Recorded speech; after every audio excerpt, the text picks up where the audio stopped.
Hi అండి అందరికీ ఓం నమ శివాయ. ఈరోజు మనం ఈ వీడియోలో కార్తీక పురాణం 10వ రోజు పారాయణం గురించి చెప్పుకుందామండి. మిగిలిన 9 అధ్యాయాలు ఆల్రెడీ మన ఛానల్లో అప్లోడ్ చేశాను. ఎవరైనా కావాలి అంటే ఒకసారి మన ఛానల్ని విజిట్ చేయండి. కార్తీక పురాణం చదవలేని వారు కనీసం విన్నా కూడా మనకి అంతటి పుణ్యం లభిస్తుంది. కాబట్టి కార్తీక పురాణ అధ్యాయాలన్నీ కూడా మనం ఈ మాసంలో వింటే ఎంతో పుణ్యం అన్నమాట. కార్తీక పురాణం 10వ అధ్యాయం అజామీలుని పూర్వజన్మ వృత్తాంతం గురించి. జనకుడు వశిష్ఠుల వారిని గాంచి, మునిశ్రేష్ఠ, ఈ అజామీలుడు ఎవడు? వాడి పూర్వజన్మ ఎటువంటిది? జన్మమున ఎట్టి పాపములు చేసి ఉండెను? ఇప్పటి విష్ణుదూతలు వైకుంఠానికి తీసుకుపోయిన తరువాత ఏమి జరిగెను? వివరించవలసిందిగా ప్రార్థించెను. అంతా ఆ మునిశ్రేష్ఠుడు జనక మహారాజును గాంచి ఇట్లు పలికెను. జనక, అజామీలుని విష్ణుదూతలు వైకుంఠానికి తీసుకుపోయిన తరువాత యమకింకరులు తమ ప్రభువగు యమధర్మరాజు కడకేగి, ప్రభు, తమ ఆజ్ఞ ప్రకారం అజామీలుని తీసుకొని వచ్చుటకు వెళ్ళగా అచ్చటకు విష్ణుదూతలు కూడా వచ్చి మాతో వాదించి అజామీలుని విమానమెక్కించి వైకుంఠానికి తీసుకొని పోయిరి. మేము చేయునది ఏమీ లేక చాలా విచారించుచూ ఇచ్చటకు వచ్చినాము అని భయకంపితులై యమధర్మరాజుకు యమదూతలు విన్నవించుకున్నారు. అప్పుడు యమధర్మరాజు, ఔరా, ఎంత పని జరిగెను? ఎప్పుడూ ఇటు విధముగా జరిగి ఉండలేదే.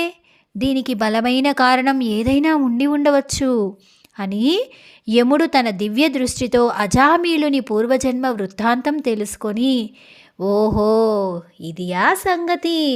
తన అవసాన కాలమున నారాయణ అని వైకుంఠవాసుని నామస్మరణ చేసి ఉండెను. అందులకు గాను విష్ణుదూతలు వచ్చి వానిని తీసుకొని పోయిరి.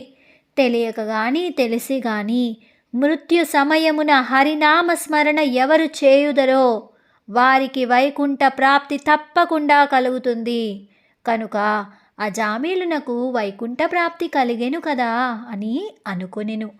అజామీలుడు పూర్వజన్మలో మహారాష్ట్ర దేశమున ఒకానొక శివాలయంలో అర్చకుడుగా ఉండెను. అతడు తన అపురూపమైన అందము చేత, సిరి సంపదల చేత, బలము చేత గర్విష్ఠి అయి శివారాధన చేయక శివాలయం యొక్క ధనమును అపహరించుచు శివుని విగ్రహం వద్ద ధూప దీప నైవేద్యాలు పెట్టక దుష్ట సావాసములు మరచి విచ్చలవిడిగా తిరుగుచూ ఉండెను. ఒక్కొక్కప్పుడు శివాలయంలో పరమేశ్వరునికి ఎదుగా పాదములుంచి పడుకున్నాడంట. ఇతనికి ఒక బీద బ్రాహ్మణ స్త్రీతో రహస్య సంబంధం కూడా ఉంది. ఆమె కూడా అందమైనదొకట చేత చేయునది లేక ఆమె భర్త చూచి చూడనట్లుగా ఉండి భిక్షాటనకై ఊరూరా తిరుగుచూ ఏదో వేళకు ఇంటికి వచ్చి కాలం గడుపుచూ ఉండెను. ఒకనాడు పొరుగురి వారికి వెళ్ళి యాచన చేసి పెద్ద మూటతో బియ్యము కూరలు నెత్తిన పెట్టుకుని వచ్చి అలసిపోయి, నాకు ఈ రోజున ఆకలి మిక్కుటముగా ఉన్నది, త్వరగా వంట చేసి పెట్టుము అని భార్యతో అన్నాడు. అందులకు ఆమె చీదరించుకొని నిర్లక్ష్యముతో కాళ్ళు కడుగునటుకు నీళ్లు కూడా ఇయ్యక అతని వంక కన్నెత్తైనా చూడక విటునిపై మనస్సు గలది అయి మగని తూల నాడుట వలన భర్తకు కోపం వచ్చి మూలనున్న కర్రతో బాధెను. అంత ఆమె భర్త చేతి నుండి కర్ర లాక్కొని భర్తను రెండింతలు కొట్టి బయటకు తోసి తలుపులు మూసివేసెను. అతడు చేయునది లేక భార్యపై విసుగు జనించుట వలన ఇక ఇంటి ముఖం పట్టరాదని తలపోసి అతను దేశాటనకు వెళ్ళిపోయెను. భర్త ఇంటి నుండి వెడలిపోయాడు కదా అని ఆమె సంతోషించి ఆ రాత్రి బాగా ముస్తాబై వీధి అరుగుపై కూర్చుండి ఉండగా ఒక చాకలివాడు ఆ దారిన పోవుచుండెను. అతన్ని పిలిచి, ఓయి, నీవీ రాత్రి నాతో రతిక్రీడలు జరుపుటకు రమ్మని కోరెను. అంత నా చాకలి, తల్లి, నీవు బ్రాహ్మణ పడతివి, నేను నీచ కులస్తుణ్ణి, చాకలివాణ్ణి ఈ విధంగా పిలుచుట యుక్తము కాదమ్మా, నేనెట్టి పాపము చేయజాలను అని బుద్ధి చెప్పి వెడలిపోయెను.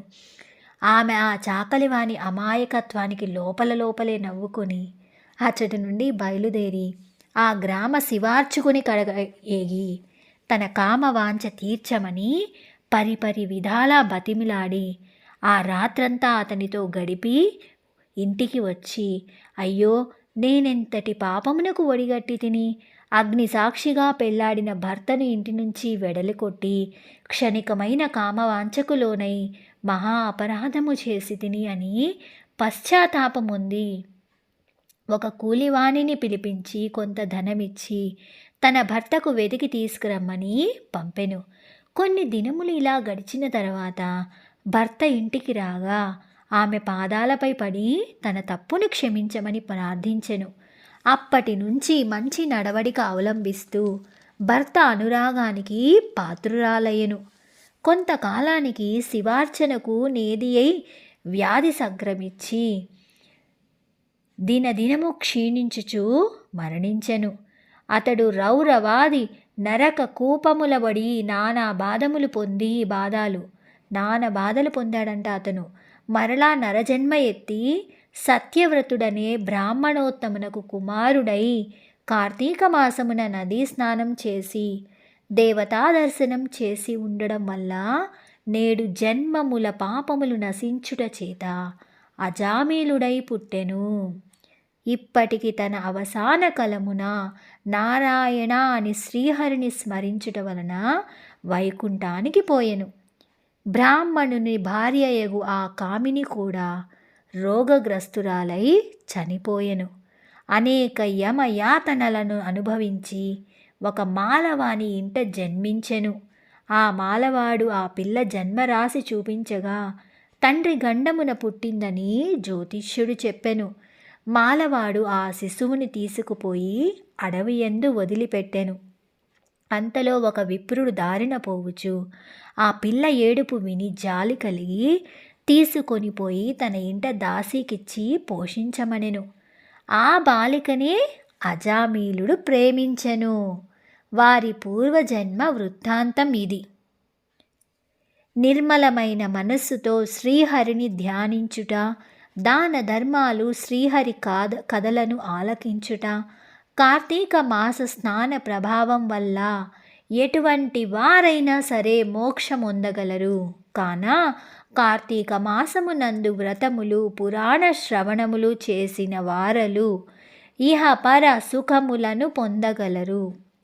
ఇట్లు స్కాంద పురాణాంతర్గత వశిష్ఠ ప్రోక్త కార్తీక మహత్యమందలి 10వ అధ్యాయం 10వ రోజు పారాయణం సమాప్తం. 11వ రోజు కార్తీక పురాణం మరునాడు తెలుసుకుందామా? మరి ఈ వీడియో కనుక మీకు నచ్చినట్లయితే ప్లీజ్ లైక్ చేయండి, షేర్ చేయండి, సబ్స్క్రైబ్ చేయడం మాత్రం మర్చిపోవద్దండి. ఇలాంటి మరిన్ని అప్డేట్స్ కోసం పక్కనే ఉన్న బెల్ ఐకాన్ని క్లిక్ చేయండి. Thanks for watching.